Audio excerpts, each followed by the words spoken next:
Chris, lineup tonight, will Vander Kane be playing? And I know you've, as the playoffs have worn on, you've been a little more, not secretive, but you haven't been telling us as much as you did earlier in the playoffs. So this could be the last game. So things are a who's little playing bit and who's different. not? Things are a little bit different, a little more at stake. I think the regular season, there's not much reason to or keep anything secret, but playoffs are obviously a little bit different. So I'm gonna have to make you wait. Right side, third row, Ryan and Cam. First one here is from Cam. He just wanted to know about focus in a moment like this and what signs you see of focus from your group. I think the guys are very focused. I think they're, optimistic, focused, energized, excited for the challenge. And it's going to be a challenge, but if there's a team that can do it, if there's a group of men that I want to do this with, it's the guys in that room. From what I've seen through this season, how resilient they are, their perseverance, their focus, their attitude. I'm really excited for the next 10 days. What will your approach be tonight, to prepare your team? Will it be any different than what you would normally do, and what tone would you like to set with them and for them? I think as the series goes on, whether it's been the LA series, Vancouver, Dallas, Florida, as the series goes on, things get a little more direct, simple, less information, just because you know the team so well. There's no surprises. Everyone knows their face-off plays. Everyone knows what their forecheck is. They know their responsibilities. So the meetings get a little tightened up. And it doesn't change very much. Right side, front row, Derek. Okay, Chris, this team seems to play its best when it's backed up into a corner. I think I recall back going to that 3-game losing streak. You guys were in Carolina, and it looked like the bottom had fallen out of this team, I guess. What is it about this team's makeup that once they're backed in a corner, once it's a must-win situation like it was in Vancouver, that brings out the best in them?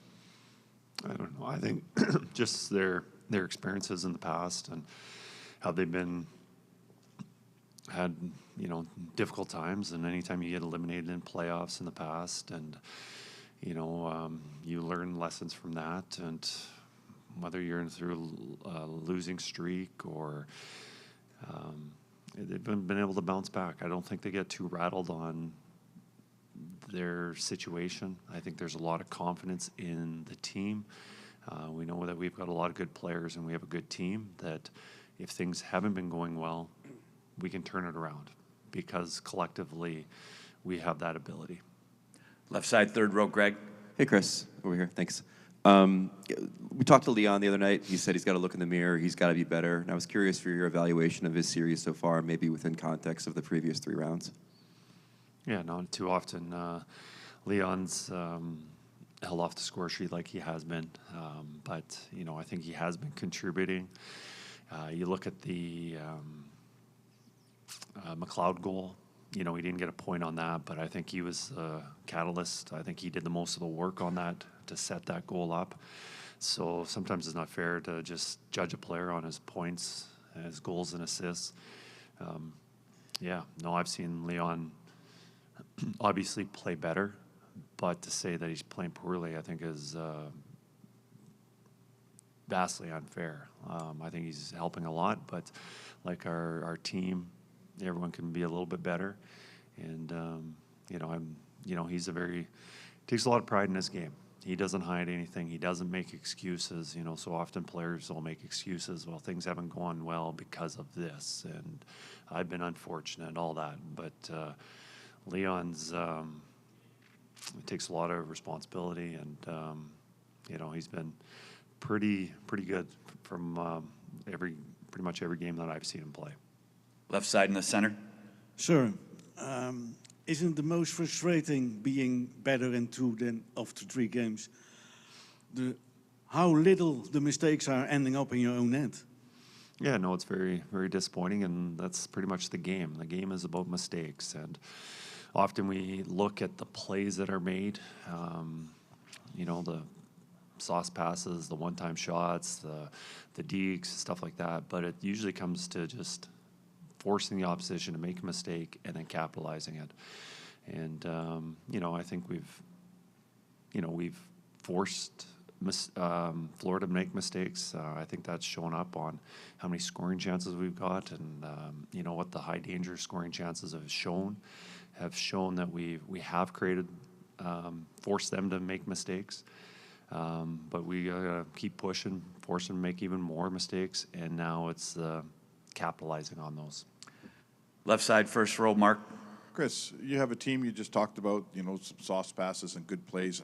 The style of your team is they like to make maybe an extra pass. Your hardest shooter, Bouchard, he doesn't waste a lot of shots. It's successful, like no one's criticizing him here. But you scored 2 goals at the end of that game on a couple of just get the puck to the net goals. How do you convince an Oilers team that likes to make the extra pass to get the thing to the net more? I don't know. I look at our shot attempts. I think our shot attempts have been high. There's that element of luck, like Broberg's goal. That is luck. We didn't have anybody in front of the net. We had somebody off to the side and went off their defender. You shoot enough pucks, things will go in. But if you're shooting pucks where there's very little chance the puck's going to go in, then you end up having to defend. It's as players, you want good scoring chances, but you don't want to give them up. They have to decide on, is there a better play? Like you talk about goal scoring.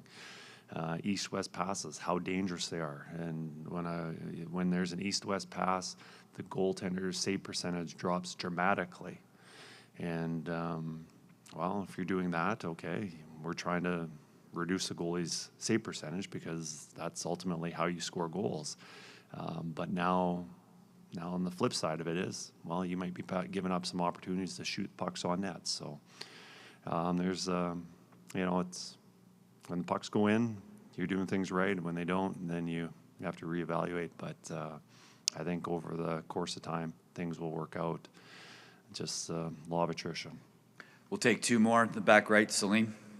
Hi, Chris. I'm just wondering, as a coach, what's your balance of, in your messaging, X's and O's and what you just talked about versus, like Corey Perry was talking about how he's been in this situation a few times and he's savoring it a lot more. Like, how much of your message is tactical versus, say, savor this because we might not ever get this opportunity again in our lives type of thing?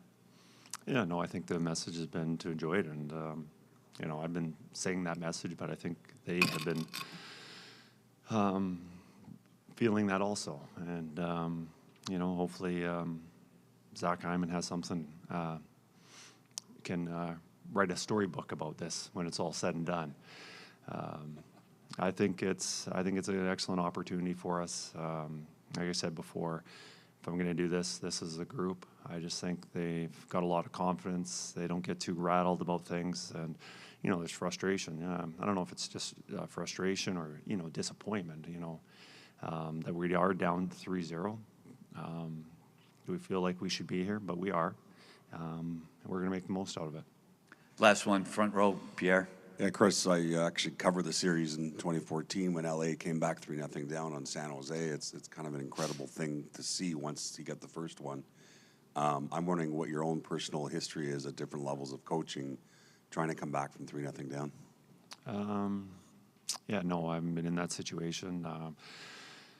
We had Duncan Keith in the dressing room yesterday. He was talking to the players, nothing formal, but just going around. I know a story that he shared was Chicago, 2011. They were down 3-0, I believe, to Vancouver and made a heroic comeback, and I believe they lost Game 7 in overtime, and for unfortunate bounce, you never know.